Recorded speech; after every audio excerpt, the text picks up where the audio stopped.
होती है, साथ साथ चेक करनी होती है। उसके बाद अर्न है। अर्न जाहिर बात है, आप यूट्यूब पे काम कर रहे हैं तो आप चाह रहे यूट्यूब से हमें अर्निंग हो, लेकिन आफ्टर द मोनेटाइजेशन। अस्सलाम वालेकुम। इस 2025 के अंदर अगर देखा जाए तो बहुत सारे यूट्यूबर्स इस चीज़ को सर्च करते हैं कि यूट्यूब की जो सेटिंग्स हैं उनको हम कैसे कंप्लीट करें। यूट्यूब का एक चैनल बना लिया, डेफिनेटली उसकी सेटिंग वगैरह मोस्ट जो इंपॉर्टेंट सेटिंग्स होती हैं वो तो आप साथ साथ कर लेते हैं, लेकिन कुछ ऐसे यूट्यूबर्स बिगनर होते हैं जिनको ये आइडिया नहीं होता कि हम सेटिंग को कैसे करें और कौन कौन सी सेटिंग हमारे चैनल के साथ जो कनेक्टेड है उनको हम एडजस्ट करें ताकि हमारा चैनल उस निश पे इजीली ग्रो करे। इस वीडियो के अंदर मैं आपको बताऊंगा कि YouTube पर आप YT स्टूडियो को जब आप एप्लीकेशन को ओपन करते हैं या उसके अंदर अपना चैनल लॉगिन कर दें तो आपने हमेशा याद रखना है कि YT स्टूडियो के अंदर भी आपने अपने चैनल को लॉगिन करना है। आपका channel YT studio, Chrome browser की YT स्टूडियो और यूट्यूब एप्लीकेशन, ये 3 फॉर्म है, ये वो 3 जगह हैं जहाँ पे आपका चैनल एक्टिव होना चाहिए, इजीली जो है लॉगिन होना चाहिए। ऐसा ना हो कि बार बार आप कभी मेल लगा रहे हो, कभी लॉगिन लगा रहे हो, कभी पासवर्ड। तो ये सारी चीज़ें आपने पहले से जब एक चैनल बनाते हैं तो आपने एडजस्ट कर लेनी ताकि आपको बार बार इधर उधर जाने की जरूरत ना पड़े। अब जो सेटिंग्स होती है ना, सेटिंग मोस्ट इंपॉर्टेंट 12 सेटिंग्स हैं जो आपने करनी ही करनी है। कोई बंदा भी जब एक चैनल बनाता है तो वो सेटिंग सारी कंप्लीट करता है। अब आज की इस वीडियो के अंदर मैं आपको कुछ मोस्टली ऐसी कुछ सेटिंग्स होती हैं जो 2025 के अंदर है। अभी हमने बहुत सारे फीचर्स चेंज हुए तो YouTube की ऑटोमेटिकली काफ़ी सारी चीज़ें चेंज हो चुकी हैं। तो हमने इस चेंजेस के साथ साथ अपनी उन सेटिंग्स को एडजस्ट करना होता है, चेक करना होता है क्या हमारा चैनल उन सेटिंग्स पे चल रहा है या नहीं चल रहा, कुछ अपडेट करने की ज़रूरत है या नहीं है। तो वो सारी चीज़ें हमने साथ साथ अपडेट करनी होती हैं। आपको पता है कोई भी चीज़ है उसको साथ साथ अपडेट करना पड़ता है। ऐसे नहीं होता कि उसको जब एक बार आपने कर दिया या कोई चीज़ सेलेक्ट कर दी तो वो ऐसी होगी, उसको चेंज करने की ज़रूरत नहीं पड़ेगी, ऐसा नहीं होता। अब यूट्यूब का भी यही सीन है कि आप कोई ऐसी सेटिंग्स हैं जिनको आप साथ साथ अपडेट करते रहते हैं ताकि वो चलती हैं। तो अब हम इस वीडियो के अंदर प्रैक्टिकली YT स्टूडियो के अंदर चलेंगे, वहाँ पे चल के हम सेटिंग्स के अंदर एक्सप्लोर करेंगे कि हमारा चैनल क्या परफेक्टली चल रहा है, उन सेटिंग्स के ऊपर एलिजिबल है या कि कुछ चेंज कर दिया। ये सारी चीज़ें हम जाकर मोबाइल YT स्टूडियो के अंदर एक्सप्लोर करते हैं। आप वीडियो को लाइक कर दीजिएगा, अगर चैनल को अभी तक सब्सक्राइब नहीं किया चैनल को भी सब्सक्राइब कीजिएगा ताकि आपको इस तरह की इन्फॉर्मेटिव वीडियोस इन फ्यूचर मिलती रहे। हम क्या करते हैं, YT स्टूडियो में जाना है। आपने यूट्यूब में नहीं जाना, आपने YT स्टूडियो में जाना है, ठीक है। YT स्टूडियो के ऊपर आप ओपन करते हैं। जैसे ही यहाँ पे जैसे मैंने ओपन किया तो मैं डैशबोर्ड के ऊपर बाय डिफॉल्ट आ चुका हूँ। अब यहाँ से आपने क्या करना है, थोड़ा सा स्क्रॉल करके अपने यहाँ पे जो डैशबोर्ड है इसके ऊपर क्लिक कर लेना है और यहाँ से आपके सामने यहाँ पे राइट वाली साइड पे आपको लोगो नजर आ रहा होगा या कोई आपने इमेज लगाई अपने चैनल के ऊपर, वो आपको नजर आ रही होगी। यहाँ से सिंपली इसके ऊपर आपने क्लिक करना है। जैसे ही क्लिक करेंगे तो यहाँ पे कुछ आपको इस तरह के आ जाएगा ऑप्शन।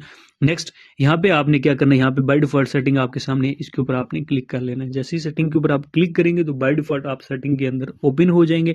अब सेटिंग के अंदर ये कुछ ऐसी सेटिंग्स हैं, ये सारी हम कंप्लीट करते हैं। सबसे पहले तो ऊपर देखें यहाँ पे है, ठीक है, पुश नोटिफिकेशन।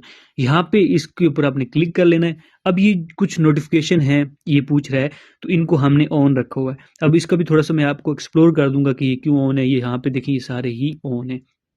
अब सबसे पहले एनालिटिक्स, मैं ये चाह रहा हूँ कि मेरे एनालिटिक्स कोई भी चीज़ मुझे यूट्यूब अलाउ कर रहा है, शेयर कर रहा है तो मुझे शो होनी चाहिए। डेफिनेटली हर बंदा ऐसा ही करेगा। आप अभी जाकर अपने चैनल के ऊपर वीडियो देखने के बाद चेक कर लीजिएगा ये वाकई ऐसा है या नहीं है। फिर आ जाता है अचीवमेंट्स आपकी। फॉर एग्जांपल आपको कोई भी यूट्यूब की तरफ से अचीवमेंट मिलती है, उसको आपने रिसीव करना है तो डेफिनेटली इसको ऑन रखना है।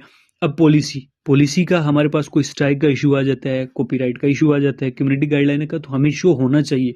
अगर आपको शो नहीं होगा तो आपको कैसे पता चलेगा कि हमारी वीडियो पे स्ट्राइक है, कम्युनिटी गाइडलाइन है या कॉपीराइट है। तो ये वो मेन चीज़ें, इनको आपने माइंड में रखना है, ये अपडेट करनी होती है, साथ साथ चेक करनी होती है। उसके बाद अर्न है। अर्न जाहिर बात है, आप यूट्यूब पे काम कर रहे हैं तो आप चाह रहे यूट्यूब से हमें अर्निंग हो, लेकिन आफ्टर द मोनेटाइजेशन ये एलिजिबल होगा, अभी फिलहाल एलिजिबल नहीं है। उसके बाद नेक्स्ट आ जाता है अपडेट्स। अपडेट्स मीन्स कोई आपको कोलैबोरेशंस मिली है, इंपॉर्टेंट स्टेटस है, कोई यूट्यूब की तरफ से कोई भी अपडेट आती है तो वो यूट्यूब आपको नोटिफिकेशन मेल के थ्रू भेजे या आपको YT स्टूडियो के अंदर नोटिफिकेशन में मिले या कि आपको यूट्यूब में मिले, मतलब मिलनी चाहिए। कोई भी अपडेट आती है आप इस चीज़ को अलाउ कर दें कि यूट्यूब आपको दे। अच्छा, ये सारी चीज़ें आपने जाके चेक करके कंप्लीट करके डन कर देनी और मुझे भी आपने कमेंट में बताना है वाकई आपने ये सारी चीज़ें कंप्लीट की हैं। हम अब जाते हैं बैक जाने के बाद आपने आ जाना है यहाँ पे, देखिए ऑडियंस भी है, कंट्री ऑफ रेजिडेंट्स है और परमिशंस है। अब हम इनको एक्सप्लोर करते हैं। ऑडियंस के ऊपर आपने क्लिक करना है तो यहाँ पे आपने एक चीज़ का ख्याल रखना है, अगर आप चाह रहे हैं कि मैं हर एक वीडियो के साथ ऑडियंस को खुद सिलेक्ट करूँ, आपने इसके ऊपर रख लेना है। अब यहाँ पे देखिए मैंने भाई ऑलरेडी पहले से ही रखा हुआ है कि मेरा content not made for kids है, तो यहाँ पे ऑलरेडी मैंने इसको सिलेक्ट कर दिया है। अगर आपका कंटेंट मेड फॉर किड्स के लिए तो आप यहाँ पे इसके ऊपर चेक इन कर देंगे, आपको बार बार अप्लाई करने की ज़रूरत नहीं पड़ेगी। ठीक है, मतलब अगर आप चाह रहे हैं कि यार कोई मैं वीडियो बच्चों के लिए भी लगा सकता हूँ तो फिर आप इसको मैनुअली रहने दें, खुद से एडजस्ट कर लें। तो ये हो गया। अब नेक्स्ट आते हैं हम परमिशन के ऊपर क्लिक करना है आपने। परमिशन के ऊपर क्लिक करने के ऊपर यहाँ पे एज ए ओनर, यहाँ पे मेरी मेल लगी हुई है, यहाँ पे मैं ओनर हूँ, तो मतलब थर्ड पार्टी किसी को मैंने परमिशन नहीं दी हो तो समझ लें मैं ही यहाँ पे, और मेरा ही स्टेटस यहाँ पे एज ए ओनर शो हो रहा है।